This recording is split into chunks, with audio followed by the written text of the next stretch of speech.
मैं तो अभी चला था जानिबे मंजिल, मगर लोग साथ आते गए और कारवां बनता गया।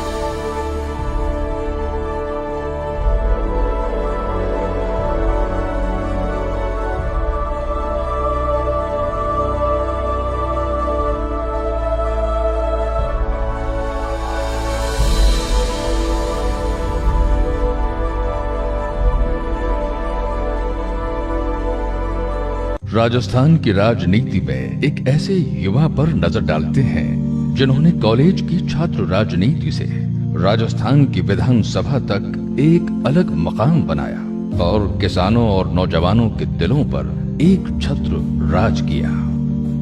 जी, हम बात कर रहे हैं राजस्थान के नागौर से खिंवसर विधानसभा क्षेत्र का। राजस्थान की विधानसभा में नुमाइंदगी करने वाले दबंग विधायक हनुमान बेनीवाल की। एक नजर उनके परिचय पर।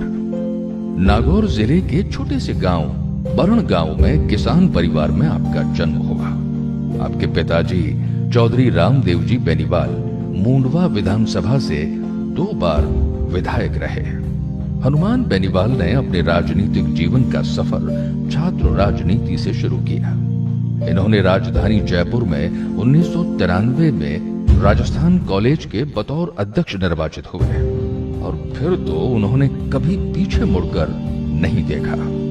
इस सफरनामे में वो 1995 में जयपुर की लॉ कॉलेज के अध्यक्ष रहे और वर्ष 1997 में जयपुर की राजस्थान यूनिवर्सिटी के शिखर पद पर निर्दलीय निर्वाचित होकर छात्र संघ अध्यक्ष बने।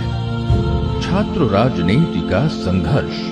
हनुमान बेनीवाल ने अपनी जिंदगी में अनेक कठिनाइयों का बड़ी दिलेरी के साथ सामना किया, मगर अपने निर्णय पर हमेशा अटल रहना उनकी प्रमुख विशेषता है।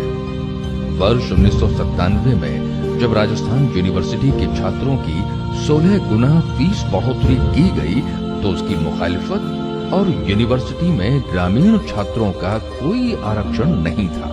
तब 5% सभी वर्गों के ग्रामीण छात्रों के लिए और फीस की बढ़ोतरी वापस लेने के लिए जयपुर के इतिहास में छात्र संघ हितों का सबसे बड़ा आंदोलन चलाया हनुमान बेनीवाल ने, और 17 दिनों तक जेल की सलाखों के पीछे भूख हड़ताल भी की। और आज तक ऐसा पहली बार हुआ कि तत्कालीन भैरव सिंह जी शेखावत सरकार को झुकना पड़ा और मुख्यमंत्री ने सरकार के 3 मंत्री सांवरलाल जी जाट, श्री किशन जी सोनगरा और भंवर सिंह जी डांगाबाज को जयपुर की सेंट्रल जेल में भेजा, जहां मंत्रियों ने हनुमान बेनीवाल का अनशन तोड़वाया और सरकार ने ग्रामीण छात्रों को 5% आरक्षण दिया गया और फीस में हुई बढ़ोतरी तुरंत वापस ली गई। छात्र राजनीति से विधानसभा तक का सफरनामा।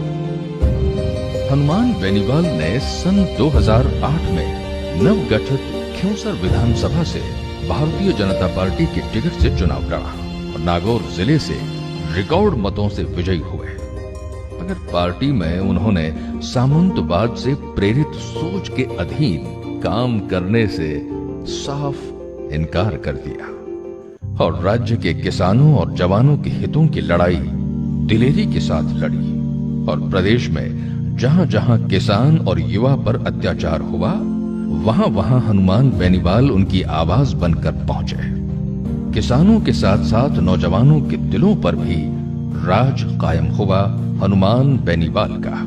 पार्टी की विचारधारा से ऊपर उठकर इन्होंने सड़क से लेकर सदन तक लंबी लड़ाई लड़ी और 2013 के विधानसभा चुनाव में इन्होंने खिंवसर से बतौर निर्दलीय चुनाव लड़ा और जनता ने खिंवसर से भारतीय जनता पार्टी और कांग्रेस दोनों को सिरे से नकार दिया। और आपकी लोकप्रियता का अंदाजा इसी बात से लगाया जा सकता है कि नरेंद्र मोदी ने खिंवसर के कुचेरा में जनसभा भी की।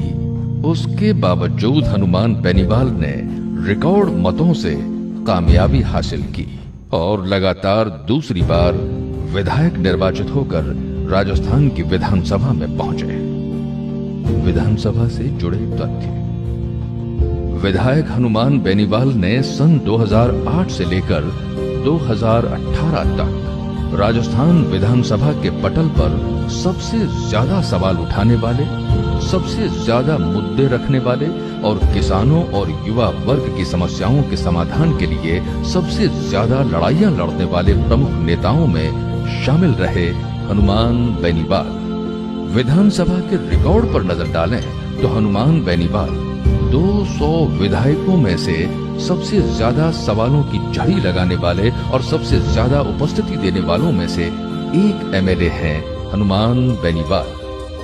हनुमान बेनीवाल विधानसभा में मिमियाने वाले नेताओं में से नहीं हैं, बल्कि उनकी सिंह गर्जना पर सरकारों को झुकना पड़ा है। किसान हितों के लिए लाखों जनसमूह की रैलियां।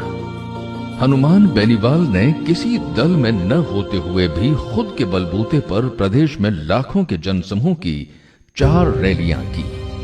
7 दिसंबर 2016 को नागौर से किसान हुंकार महारैली के नाम से रैली की, जिसमें प्रदेश भर से नौजवान और किसान उमड़ पड़े।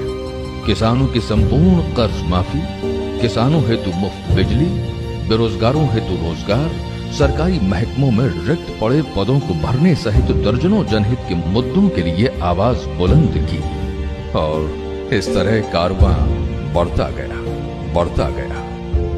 7 जनवरी 2018 को बाड़मेर, उसके बाद 4 फरवरी 2018, फिर 10 जून 2018 को सीकर जिला मुख्यालय पर किसान हुंकार महारैलियों का आयोजन किया। 5 लाख से ज्यादा जनसमूह हर रैली में उमड़ा और मुद्दा था किसान को न्याय और जवान को इंसाफ मिले। जहां विधायक बेनीवाल ने किसानों के लिए स्वामीनाथन आयोग की संपूर्ण सिफारिशें लागू करने और उपज का उचित मूल्य और किसानों की संपूर्ण कर्ज माफी की मांग की, वहीं युवाओं के लिए रोजगार के अवसर पैदा करने, सरकारी महकमों में रिक्त पद भरने सहित कई मुद्दों को प्रमुखता से उठाया। वहीं टोल मुक्त प्रदेश की आवाज को भी बुलंद किया हनुमान बेनीवाल ने। सरकारी कर्मचारियों से लेकर अधिवक्ताओं के हितों की आवाज उठाई हनुमान बेनीवाल ने। प्रदेश में जब भी कर्मचारियों ने अपने हितों के लिए आवाज बुलंद की तो हनुमान बेनीवाल ने समय समय पर राजस्थान की विधानसभा में उनकी आवाज को बुलंदी के साथ उठाया। वहीं तत्कालीन गहलोत सरकार ने जब जयपुर में अधिवक्ताओं पर लाठियां बरसाई और हनुमान बेनीवाल एकमात्र विधायक थे जिन्होंने न्यायालय परिसर में जाकर अधिवक्ताओं के हितों की आवाज उठाई।